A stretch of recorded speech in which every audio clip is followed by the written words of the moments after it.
I remember there was a segment that I did with Michael that was, we were doing a power mapping exercise called the Spectrum of Allies. And it ended up Nice. being the most popular one with his audience. And the basic framework is that you map out who are your active allies. These are people who are already in the organization and fighting. Who are your passive allies? People who are sympathetic, but they're not doing anything. And then there's neutrals, passive opposition, people who disagree with you, but they're not organizing against you. And then there's your active opposition, the people that are either organizing against you or they're your targets. And that we talked about how so many left activists, particularly those who come into the online space, they do one of two things.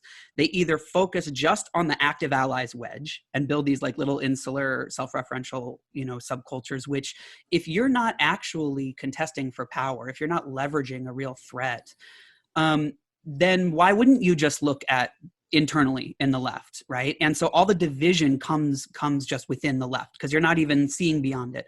Or you use as a foil your active opposition and spend all your time railing against how, I remember when we were, my first time getting involved in mass mobilizations was the Iraq War as an action coordinator, and I remember how much, we were acting like everyone in the world was George Bush. And so we were mobilizing in a way where every message that came out was just about how terrible Bush was. And we had no power analysis of the larger society. I don't think we didn't have the power to stop the war anyway, but we also we didn't recognize we're in a country that's just been traumatized by 9/11, where most of the population is ambivalent and unclear, and of course wants some kind of sense of justice and believes that there were weapons of mass destruction. And we didn't look at anyone in between the active allies, or the active opposition. And so we were just playing on those two sides. And so when I did the thing with Michael, part of what we talked about was your goal in building a base is to get people to shift one square over, get your passive allies to be more active, get neutrals to be passive allies, get passive opposition to maybe be neutrals, try to get them out of the way and pull the support out from under your active opposition.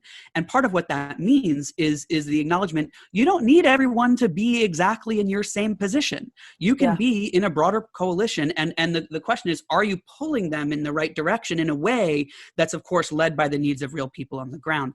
And so it's not, the goal is not to call out the centrists for being sellouts. The goal is to get them to shift one over and to shift the balance of forces. And so if you have a real analysis of the balance of forces in a society, you're not obsessed with trying to get everyone to just agree with you, and you're not accusing people of being sellouts if they're not exactly in your same position. And I think that's the whole in-group, out-group thing, that dynamic that emerges.